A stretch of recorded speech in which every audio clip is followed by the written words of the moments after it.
Let's get started. Hey everybody, welcome back to another episode of Our Our Odd Odd Pod Pod podcast podcast, a podcast dedicated to the odd, the macabre, and everything in between. and everything in between. I'm excited because I've had a fair amount of cold brew at this point, but also it's another Billy episode. Yeah, Not that I'm not excited for your episodes, but I gotta get myself hyped up because I'm about to talk for like a fucking hour, you know what I mean? I do know what you mean. I know exactly what you mean. And I'm already doing like the puberty voice thing. I like it when you do episodes because it kind of gives me a chance to catch up on other things, Yeah. especially with like the holidays coming up. My schedule gets a little bit crazy. Yeah, it's about to get crazy, but good news, no Black Friday this year, right? Right, there's no Black Friday this What a year. great thing. Maybe everyone will just see how awesome Cyber Monday is and stop fucking having Black Friday. Yeah. I will miss out on the time and a half, but whatever at this point. Whatever. You know what? Do something. Close the store and have you guys come in and do other stuff. Like, so how's it going? So far so good. We're also recording like smack dab in the middle of the day. Smack dab in the middle of the day, which translation, it's 5 o'clock. Well, It's actually later than you thought, huh? Because I felt like it yeah. was earlier than this. I thought it was earlier. And then I just looked at the clock just now. It is not earlier. I should probably not be drinking cold brew. You should probably not be drinking what? I should probably not be drinking cold brew. Cold brew. Oh, I'm drinking me some cold brew. You know, English is hard for me. No, it's just like Not that I you speak had a little, another language. You had like a little accent that came out. It's because I struggle That was Countess von Fifi returning from the grave. coming back. Yeah. So yeah. Speaking of Countess. Speaking of Countess, this week we're gonna be talking about vampires. I'm really excited. Also, I should say, I started off. I wanted to talk about vampires, like as a whole. Mm-hmm. It was so overwhelming, so fucking fast. So I decided to get a little bit more specific, but we'll get into that. Vampires have been around for like forever. Forever. And then like there's so many different types of vampires. Like, do you go into like specifically like New Orleans vampires at all? Not really, but like American, yes.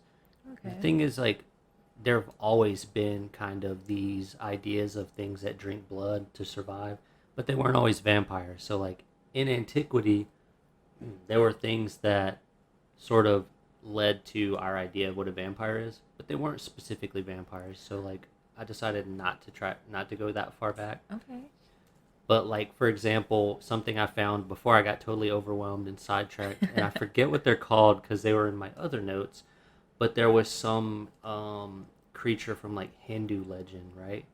And basically, these things were, I guess, sort of revenants. They were corpses that were possessed by a spirit that kind of hung around in these places where they left bodies out to decompose.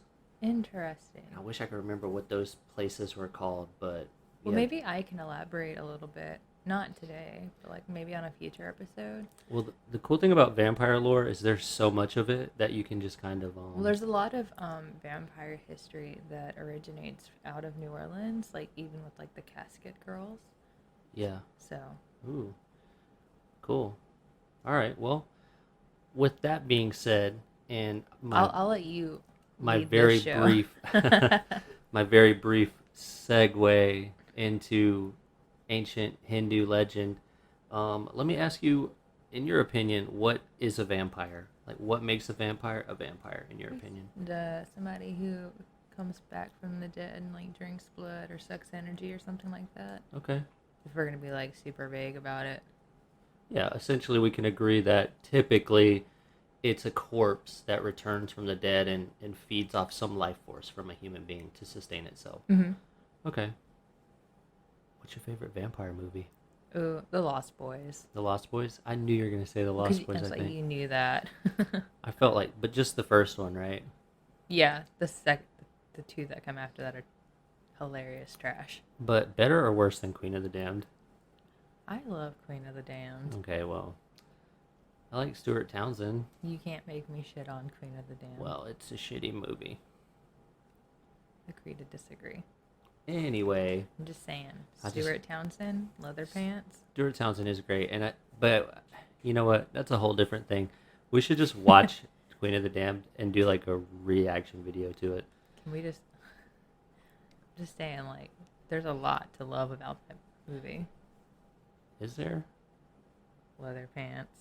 Okay, well, um, I do love Stuart Townsend, but Does he do like a decent Dorian Gray in League of Extraordinary he's an Gentlemen? awesome Dorian Gray, and you know what? I will give him credit. He could be an awesome Lestat, but if the writing in that movie was a little bit better.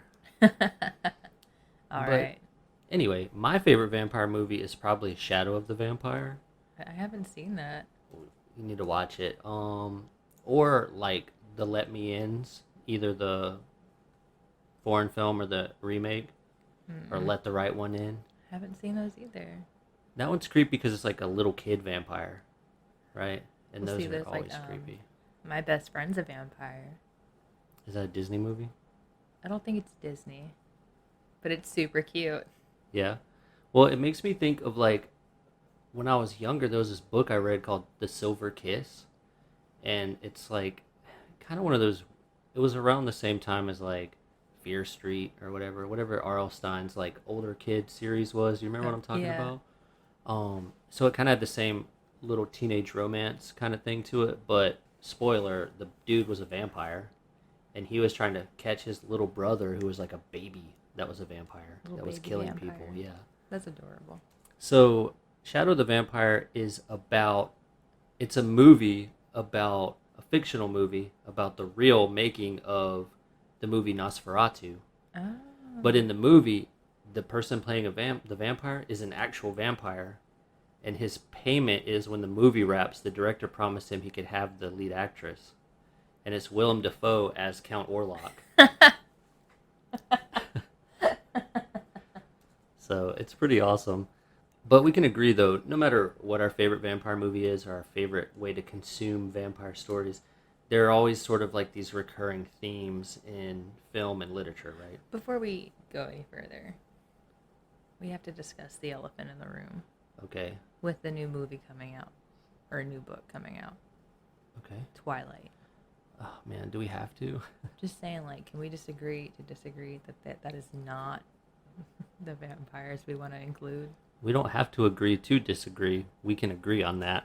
I just mean with, like, maybe, like, listeners who may like Twilight. Yeah, and you know what? I'm going to just out myself. I read the whole series. I couldn't get past book one. I read it to the point where I was then consuming it because I needed to know what happened. It was the last book. I just laid on my couch and I read it, and like I just read it in a day. It's not hard. No, it's like it's kind of like a really emo 11th grader with a thesaurus. But anyway, like, you know, like, we're can that not be included in this? Yeah, no, it won't be because, like I said, I kind of hyper focused. Because right now I've been listening to a book series called The Strain.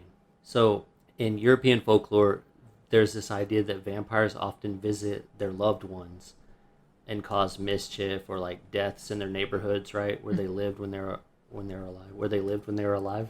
And it's interesting because this trilogy I've been listening to called The Strain is by Chuck Hogan and Guillermo del Toro.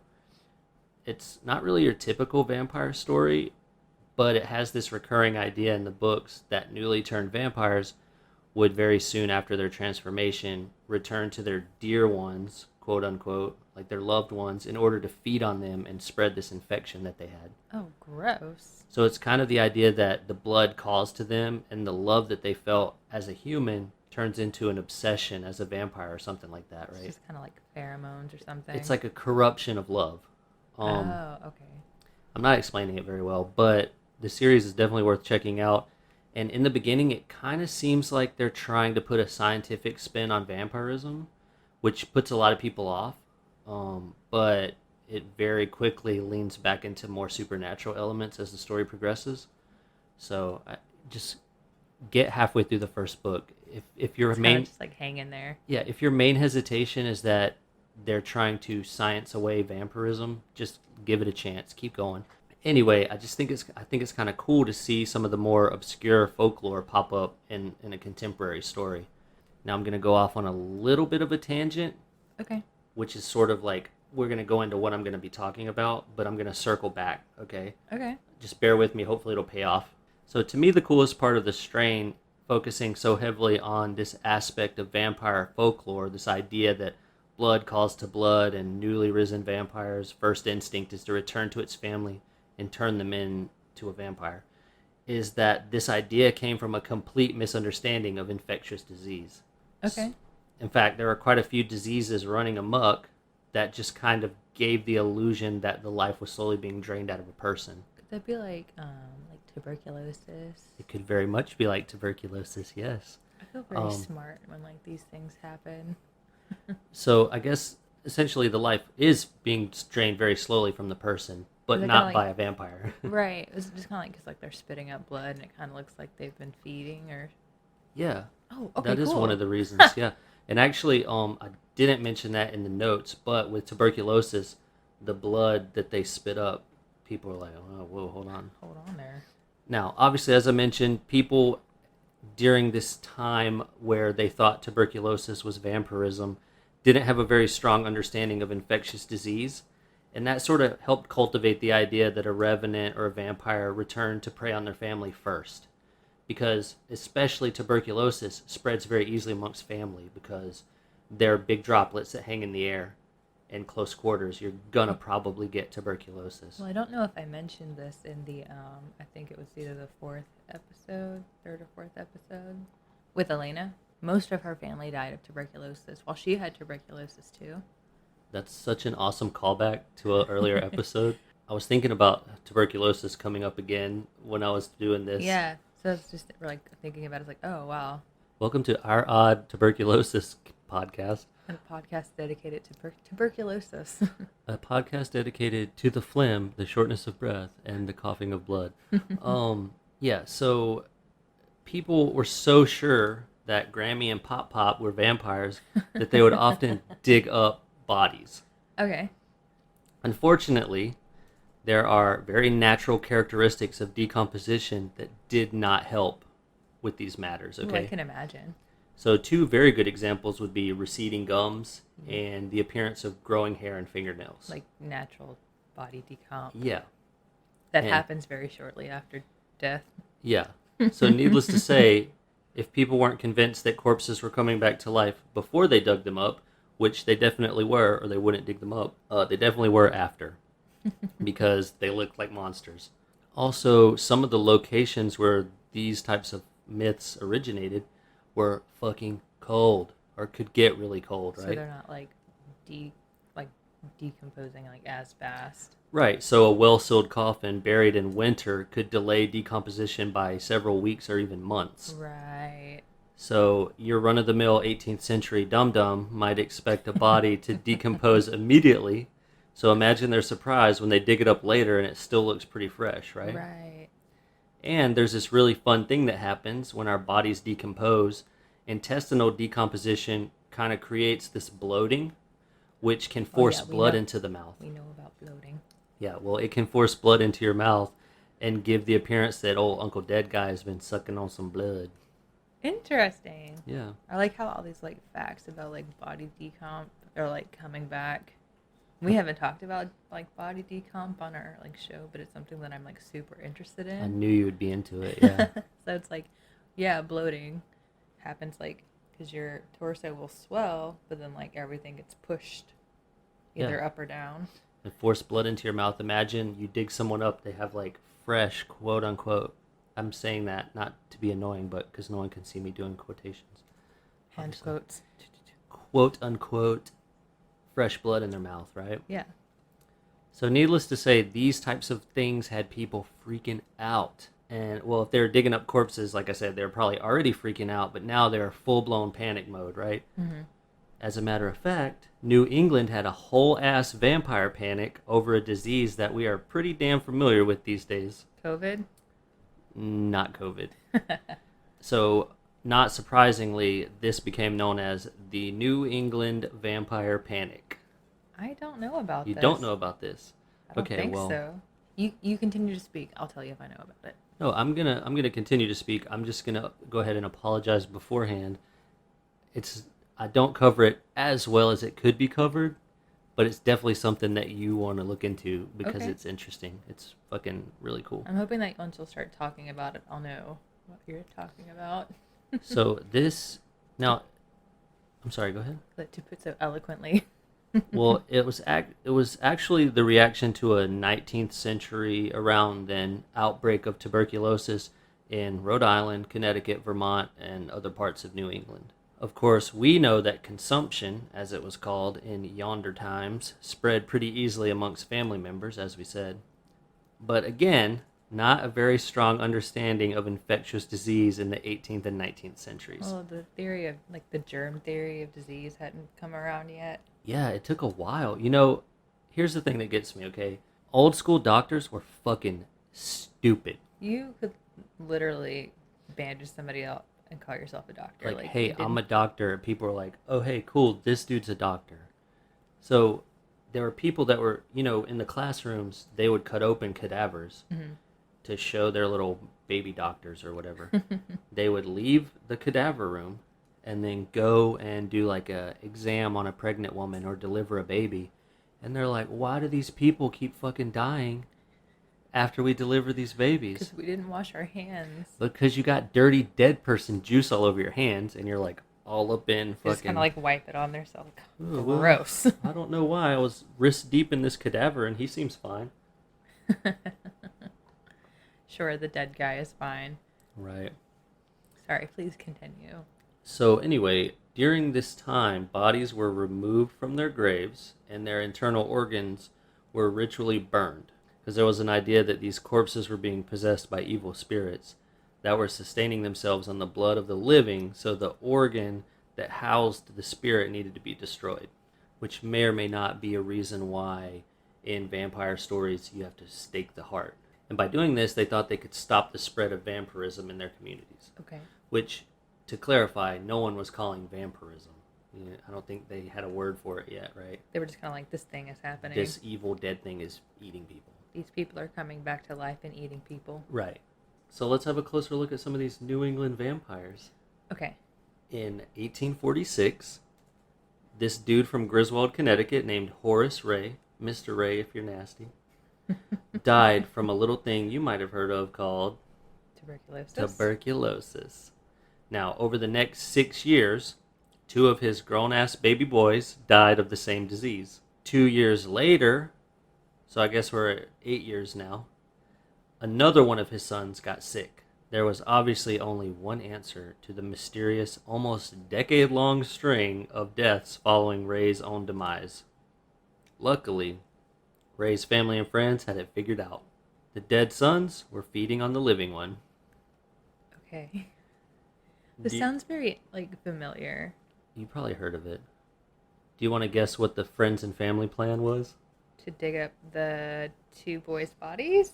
In order to keep the remaining son happy and healthy, Happy and healthy. they dug up his dead bros and burned them. Ugh. Because Can what you else do you imagine? do when you suspect that your dead family member is visiting for a little late night sucky? Did did the father think it was vampires? He's the first one that died. Ray died? Horace Ray died. Horace Ray died, and then his 2 sons died. And then his 2 sons died, and then his the 3rd son is sick. is sick. Yes. So people around town were like, it's got to be vampires. it's His brothers are vampires. yeah. And they're coming back. It's definitely his 2 brothers that are vampires. Okay. Yeah. Not the father, though. No. He's in the clear. I guess he was in the clear. This is 1846, Okay. so you know what? Who fucking knows? Anyway, I'm not sure how it ended, but I'm pretty sure that he did not get it. He did not get better. Well, if he had tuberculosis. I'm fairly certain he died. And there are actually quite a few of these cases, but we obviously aren't going to talk about all of them Why not? because there's a lot of them. Did you even try? Well, now I'm starting to wonder if I maybe should have talked about 1 or 2 more. I do want to talk about one more case of vampirism, though. Okay. And I'm hoping that I can, stretch this out a little bit. Well, I remember I feel like I don't know if this is the same thing, but I remember it was like two sons and a daughter, and they were trying to figure out if one of them was a vampire, and the only way to do that was to dig them up and, like you said, burn them.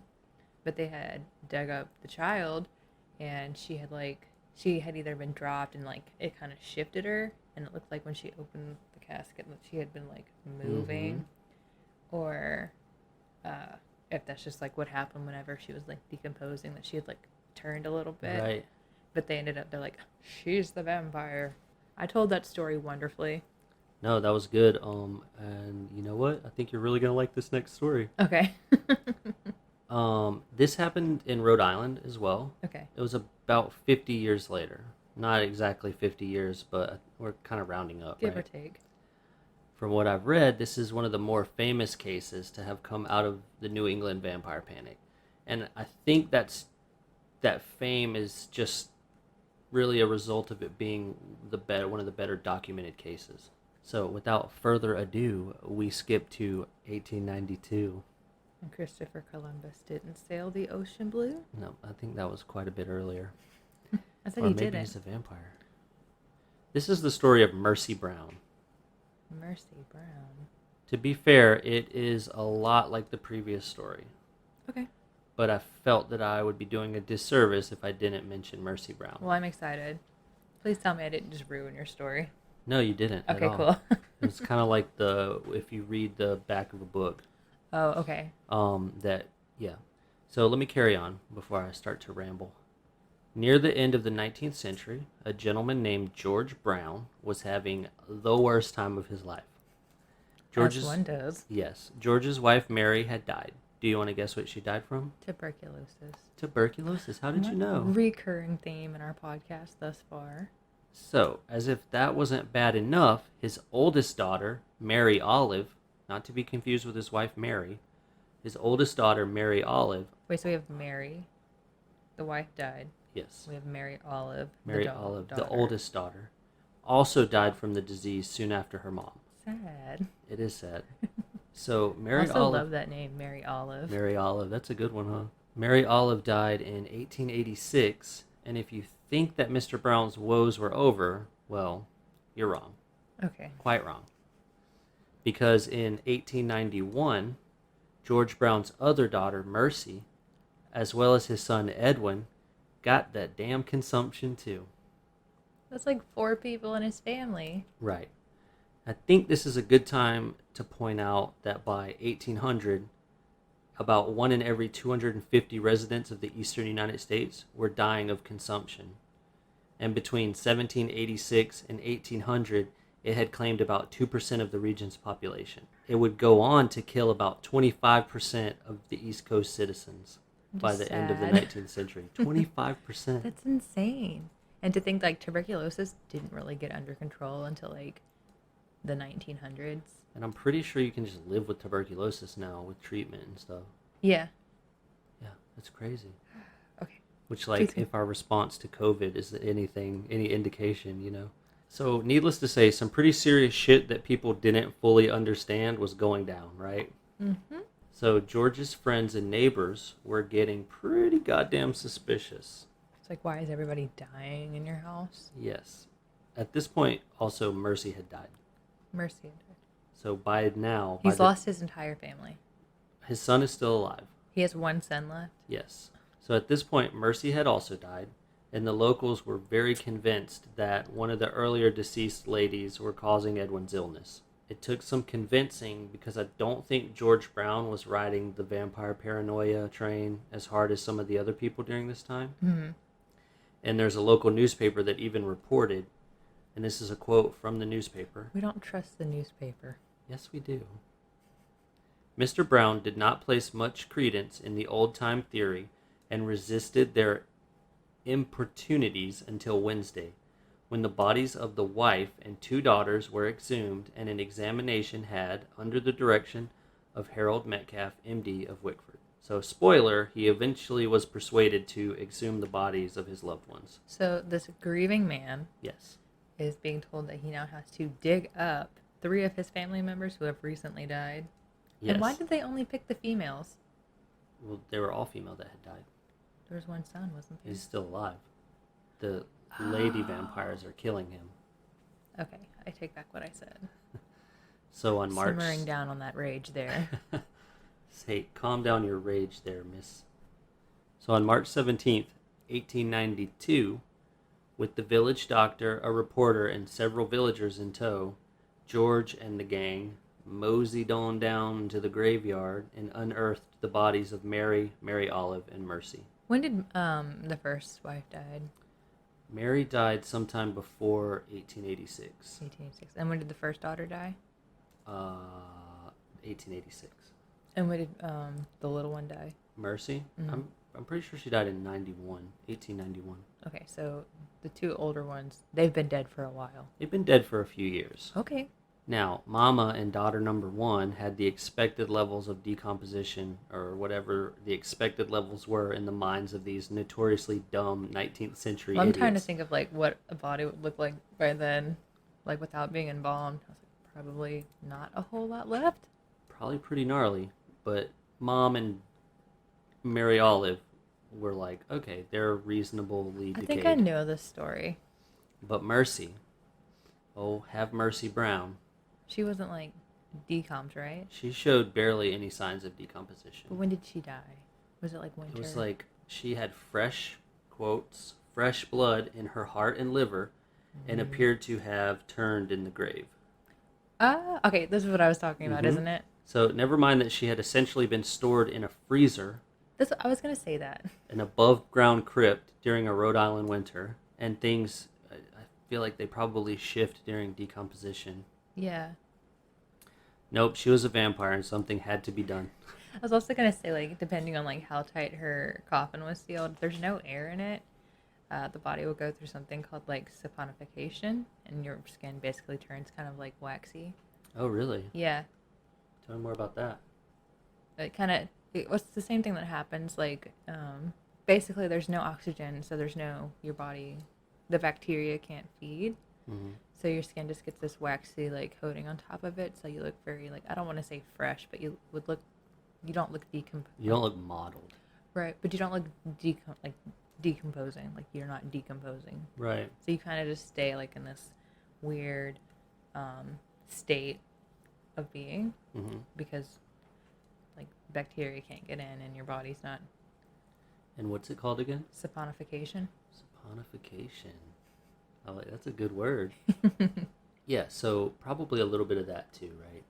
They basically, like I said, they put her in a freezer. So like if it's like cold air, and depending on like how well her like crypt was, like there's reasons for her not to look decomposition. Right, and she Or decomposing. She died in 1891. They put her in her crypt in the winter, so towards the end of 91 she died. Yeah. They dug her up March 17th, 92. She only been in the ground for like 3 months. Yeah, so like a few months, and probably In it's Rhode still Island. pretty fucking cold in March, right? Yeah. So like I said, people in this time, fucking dumb. Idiots. But you know what? They didn't know any better. What's your excuse, people? Not you, but those people. You know what I'm talking about. College. You know who you are. So seeing as the blood was found in the heart and liver, these organs were burned. You want to know what they did with the ashes? What did they do with the ashes? The ashes were mixed with water to create a sort of elixir for Edwin to drink. Ew. I didn't know that. So the idea was that this tonic could negate the influence of the undead and resolve his illness. Okay. No. Right. I don't- Edwin don't died like that. 2 months later. So that's pretty much the New England... I'm laughing, but I'm uncomfortable because that's just wrong. Okay, so like, hold on. Let's just wrap this all up real quick. Okay. This grieving father Mm-hmm. had to dig up his family.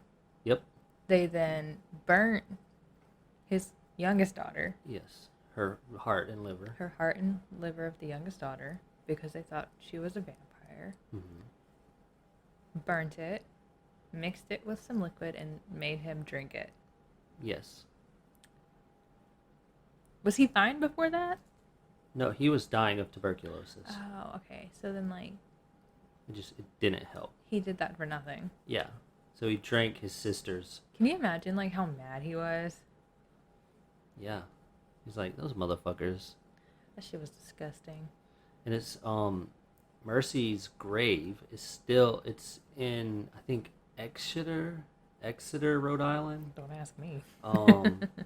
And you can visit it. Really? And people do visit it, in fact. We should go visit it. Yeah, we definitely should. The funny thing is, people leave like little plastic vampire teeth or like That's trinkets so and That's stuff. okay. That's not. It's kind of cute, but it's not cute.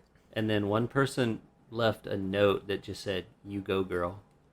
You go, girl. So I don't know what's up with that, but What does that's that fucking mean? funny. Yeah. It was one of her fellow vampires, maybe like, "Go, girl, you got him." Girl. I hope like whenever I die, somebody leaves like a little plastic thing of vampire teeth on my. I'm gonna dig you up and drink your heart. Drink my heart. Yeah. Actually, you're Talk gonna be dirty to ashes me. anyway. I'll just use you to make Kool-Aid, I'm here for it. and then I'll die from some kind of weird "you're not supposed to drink people" disease. Perfect. But that's pretty much the New England vampire panic in a nutshell. I did know that story. Yeah. See, you knew it a little I bit. kind of I knew that one story. I didn't know the other one. I think the first time I encountered it, it was referred to as the Rhode Island vampire panic. Yeah. But I guess it happened all over Connecticut. And one thing that I thought was Just cool like the is that Northeast. in Eastern Europe at the time, okay, so we're in Rhode Island, Mm-hmm. we're in New England, Connecticut, shit like that, right? Places like that. Up yonder. They were digging up bodies. In 1990, they found like a mass grave. It had like 26 people in it or something that were I think they were supposed to be vampires. Do they think it's like vampire related? I think so. They just like. It is vampire related in that it's tuberculosis related, I guess. I'm pretty sure. But, sorry, the same type of Just stuff like a was, really bad Thursday. yeah, just a bad Thursday in Rhode Island. Or a regular Thursday in Rhode Island. I don't know, I've never been there. I've never been to Rhode Island. What you got going up there, Rhode Island? Right, what's going on? Why so many vampires? So, while this is happening in the northern east coast of the United States, in New England, the same type of shit is also happening in Eastern Europe. Do you think they know about each other? I somehow don't think they do. Okay. I just think it's like some kind of weird. You remember we were talking earlier about like Who's that philosopher? collective unconsciousness. Yeah. Carl Jung. Carl Jung. I don't know. Maybe it's something like that, or they could have heard of it. I don't know how readily the flow of news was between places in the 1800s. I don't know. They didn't have the Google, so. But motherfuckers didn't know to wash their hands. They probably weren't writing a letter to Baba in fucking Bubba. or what? I don't know. Babushka in fucking. Babushka. In Russia. Yeah. So if I could briefly double back Okay. and connect a dot from earlier, thought that the strain focusing on folklore that came to prominence as a result of infectious disease in a story where initially the characters think that they're trying to combat some kind of strange new disease was pretty Kind on of the like nose. spot on, right? Yeah, it was pretty cool, right? Yeah. And I didn't think about that until I was doing this. Just like mid researching it, like I was that light bulb oh, come off. shit, I got it now. It's like Eureka. referencing itself. But yeah, I may have mentioned this, but it's pretty neat to see some of the more obscure folklore manifested in modern media. Oh, absolutely. What else you got for me? Well, now I'm going to very briefly touch on another bit of vampire folklore that I don't think we really see that often. I love vampire folklore. But first, if I were to ask you who my favorite vampire was, Hey, baby. who would you say? Hey, baby. Huh? Who's your favorite vampire? No, if I were to ask you who my favorite vampire was, who would you say? Well, I already know who it is. So that's not fair. Who is it? The Count. Count who? I don't know. Count. Count Von Count. Yes. From Sesame Street. From Sesame Street. That purple pimp daddy from Sesame Street. So Count Von Count is a character from Sesame Street. He's a little purple vampire man who likes to count things. One. He's a count that counts. Because that's clever, right? But what if I told you that this happy-go-lucky vampire's propensity towards counting is more than just clever wordplay? Or an OCD trait. Yes.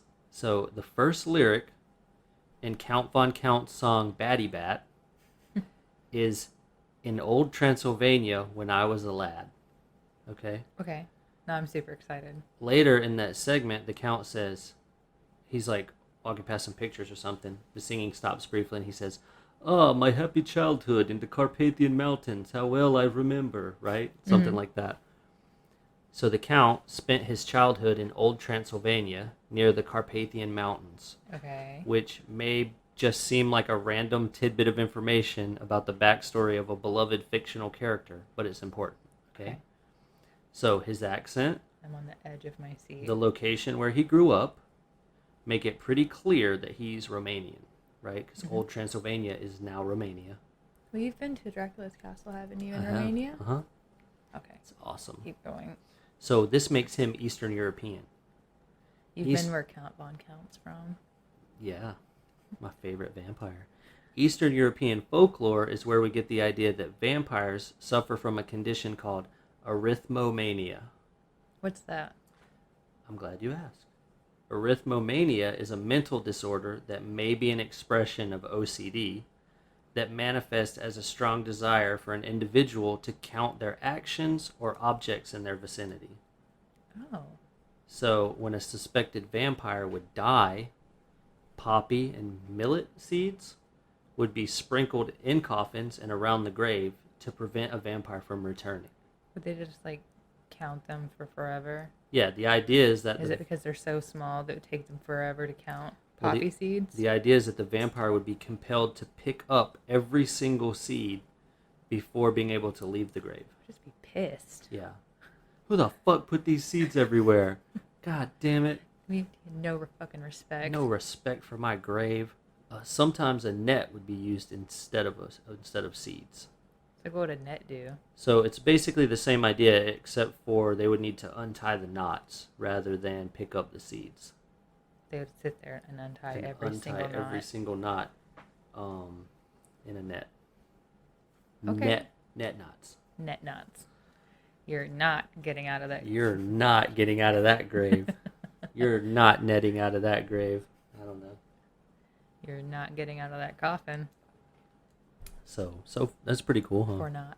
Now, Not for trying. you're probably thinking like that would probably that would take a while, right? But it's not foolproof, because especially if vampires are fast or whatever, they could probably just do it real quick. We just set the thing on fire. Well, in Polish folklore, and I am not going to pronounce this correctly, Okay. but there's a type of vampire called or they call it like Wijeski. Okay. Sure. Apparently, they could only pick up one seed or untie one knot per year. So you can see how that might take a little while, right? Why could they only pick up I one? have no idea. It's just like Folklore they is just move so slow. folklore is really weird. That's all I know. Because like, Can you imagine if like they were almost getting ready to pick up the seed and like the wind blew? oh my god, I can't imagine why it would take a year. I imagine they do it really quickly and then they're just like, fuck. Sitting around. It's another year before I can pick up that goddamn Oh my god, seed. another fucking year. I've got 3,000 more to go. They're They're just- sitting there counting them. Oh yeah, they're counting the seconds. 1, 2, One Mississippi. 1 Carpathian, 2 Carpathian. 367 Or someplace in Poland, I don't know. Carpathian. What's in Poland? Name a city in Poland. Auschwitz. Okay, Well, well, maybe not that one. I was hoping for something with That's a little the few more only syllables. one. Auschwitz. So yeah, Count Von Count, not just a clever purple puppet with a funny sounding name, but there's some folklore attached to it. So Norman Stiles, the guy who invented Count Von Count, whether he intentionally or unintentionally inserted old Eastern European folklore into a children's show, he's a fucking genius in my I was book. just gonna ask you if he ever made a comment that he did that on purpose or not. I tried so hard to find something about that. Is he and alive? I could not. I don't actually know if he's still alive. We're gonna have to find him. We're gonna have to see if. And if he isn't, I'm gonna have to ask him. I am willing to bet that he did that on purpose. there's some poppy seeds around on his grave. I'm willing to bet he did that on purpose. I sincerely hope he did. I But kind of love it. yeah, it's like, hey man, you know it'd be really funny? You know how vampires have arithmomania? What if we made him a vampire on the show count shit and he's Count Von Count? I just like Count Von Count. And every time he says his total, I don't know if you know this, but lightning and thunder cracks and lightning flashes. I guess I need to watch Sesame Street again because I did not remember that. Apparently, I know more than I should probably about Count Von Count.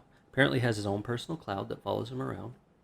So Okay. even when it's bright and sunny outside, It he's still like, has like lightning. 1, 2, 3, 3 butterflies or whatever, and it's like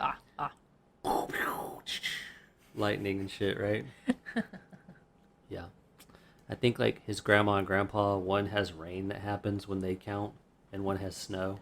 Oh, that's cute. And then he had a girlfriend named Countess Von Backwards, and Did she count counted backwards. Oh, nice. Yeah. So everybody, come for the vampire panic. Stay for the Sesame Street. That's pretty much it about that. I just thought it was really cool that No, that is definitely cool. Sesame Street, representing the arithmomania vampire folklore, which you don't really see at all.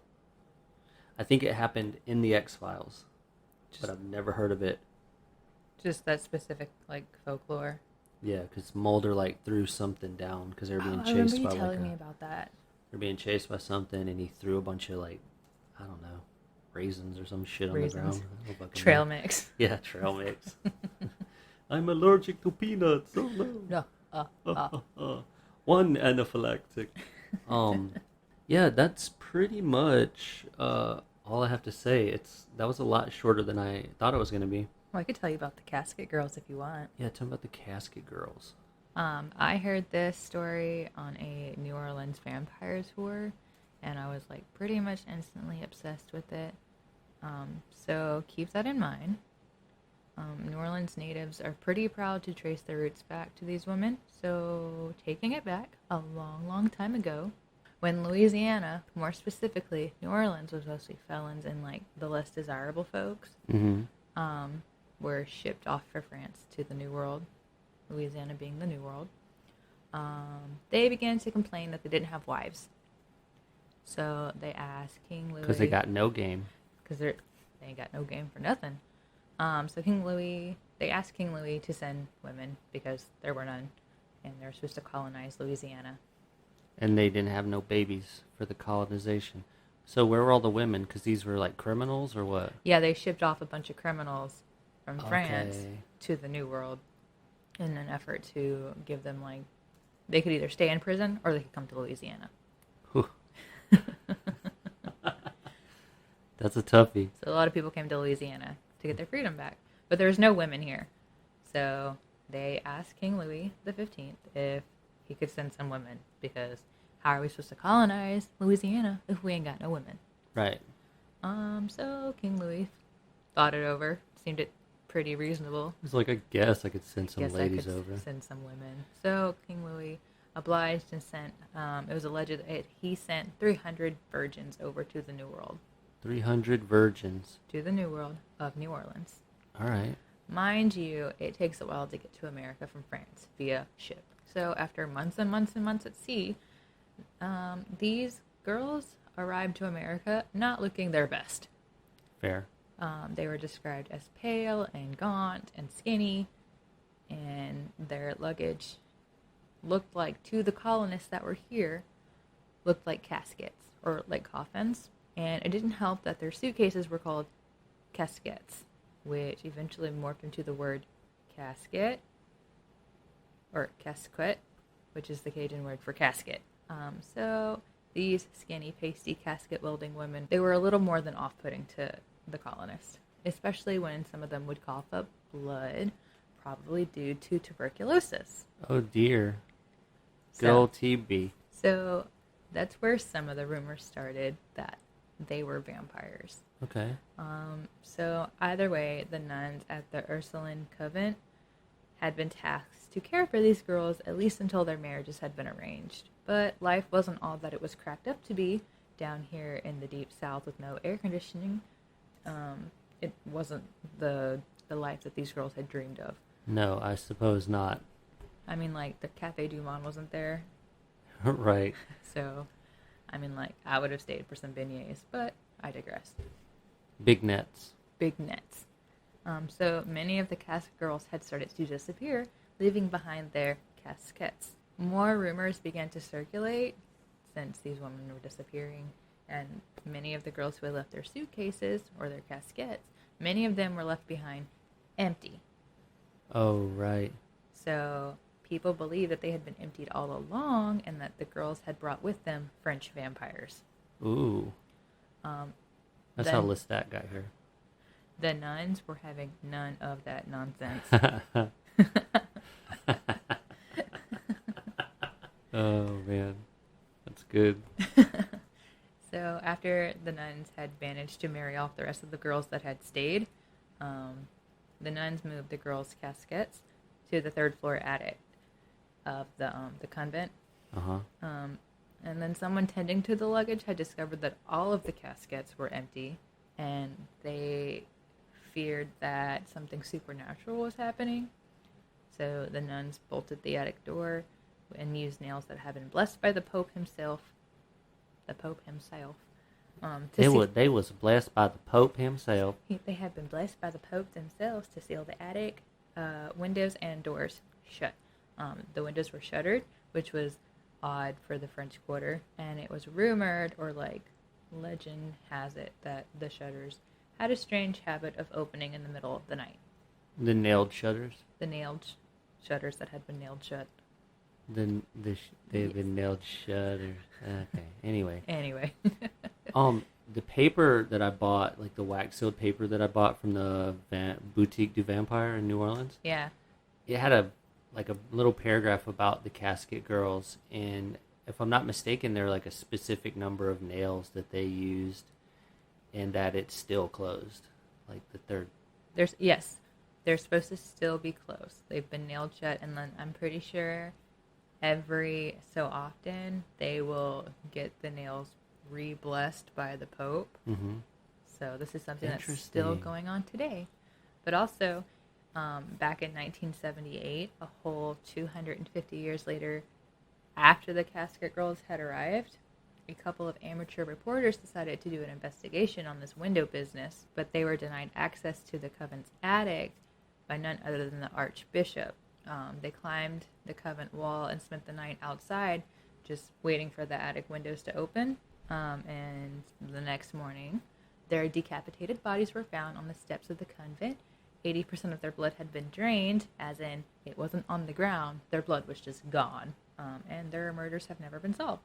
So this is like a real murder that happened? Mm-hmm. Weird. Yeah, so that these I think it was the nuns. Maybe the nuns are vampires. Maybe. Vampire nuns. But in reference to the shutters that they're talking about, the shutters weren't installed until like a whole century after the casket girls had arrived. So that kind of dismisses that part of the story. But it's kind of like a fun little legend to tell. Yeah. I especially like the part where two people got decapitated and There's like desanguinated. Right. But yeah, there's like a whole... This is basically like where Louisiana came from, was these settlers, the casket girls. I didn't realize that the vampire mythology ran so deep in Louisiana. It's very very much a part of like their coming up story, their heritage. Yeah. I don't know. Vampiric heritage.